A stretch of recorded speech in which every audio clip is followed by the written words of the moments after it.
قرآن مجید میں اللہ رب العالمین نے ارشاد فرمایا ان الشیطان لکم عدو فاتخذوه عدوا، بے شک شیطان تمہارا دشمن ہے اور تم بھی اسے دشمن بنا کر رکھو۔ شیطان ایسا بدبخت اور مردود ہے کہ وہ خدا تعالیٰ کا بھی دشمن اور اللہ کے بندوں کا بھی دشمن ہے۔ ہمیں اس دشمن کے مکر و فریب کا پتہ ہونا چاہیے، کیونکہ جب چور کو پتہ چل جاتا ہے کہ مالک مکان کو میرا پتہ چل گیا ہے تو پھر وہ اس گھر میں آنا چھوڑ دیتا ہے۔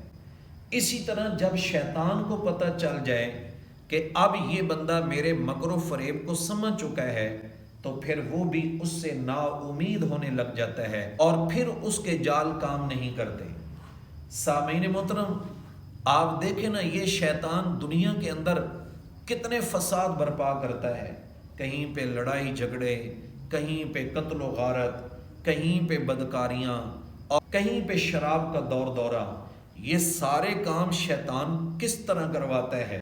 کتابوں کے اندر ایک بڑا عجیب قسم کا واقعہ لکھا ہوا ہے کہ ایک دفعہ ایک شخص نے شیطان کو دیکھا تو اس نے کہا، مردود تو بڑا بدماش ہے، تو نے یہ کیا فساد مچایا ہوا ہے؟ اگر تو آرام سے ایک جگہ بیٹھ جاتا تو دنیا میں امن ہو جاتا۔ وہ مردود جواب میں کہنے لگا کہ میں تو کچھ بھی نہیں کرتا، صرف انگلی لگاتا ہوں۔ اس نے پوچھا کیا مطلب؟ تو شیطان کہنے لگا ابھی دیکھنا۔ قریب ہی ایک حلوائی کی دکان تھی اور وہاں کسی برتن کے اندر شیرہ پڑا ہوا تھا۔ شیطان نے کیا کیا کہ اس شیرے کے اندر اپنی انگلی ڈبوئی اور دیوار کے ساتھ اس شیرے کو لگا دیا۔ تھوڑی دیر کے بعد اس شیرے پر ایک مکھی آ کے بیٹھ گئی۔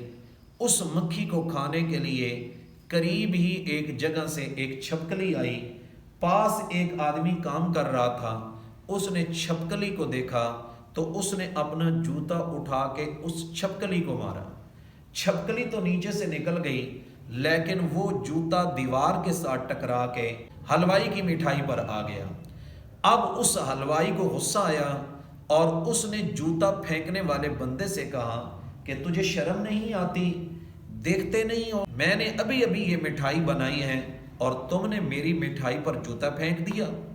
اس نے اس کا گریبان پکڑ لیا، پھر ادھر سے اس کے دوست آ گئے، ادھر سے حلوائی کے دوست آ گئے اور پھر دونوں کے درمیان وہ جھگڑا، وہ لڑائی ہوئی کہ اللہ کی پناہ۔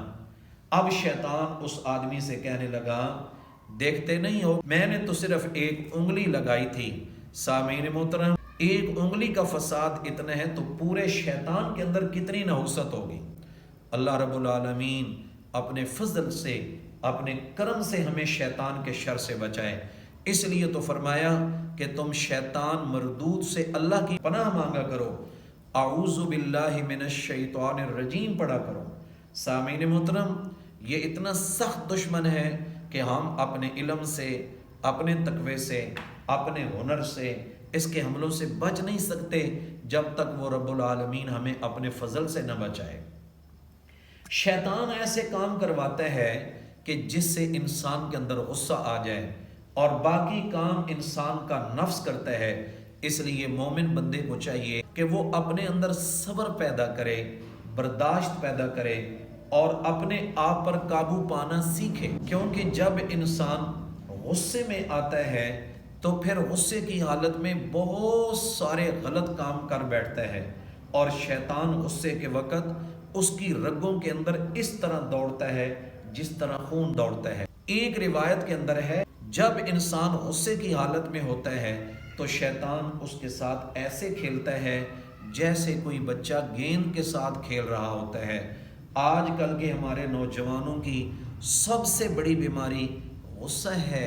آپ دیکھیں غصے میں کتنی طلاقیں ہو رہی ہیں، کتنے گھر اجڑ رہے ہیں، غصے کے اندر کتنی قتل و غارت ہو رہی ہے اور غصے کے اندر آ کر ماں باپ کی کتنی نافرمانی کی جا رہی ہے اور غصے کے اندر آ کر کتنے ہمارے ہاں محلوں کے اندر اور ہماری آبادیوں کے اندر روزانہ کی بنیاد پر لڑائی جھگڑے ہوتے ہیں۔ اللہ تعالی ہم سب کو شیطان کے شر سے بچائے اور محفوظ فرمائے۔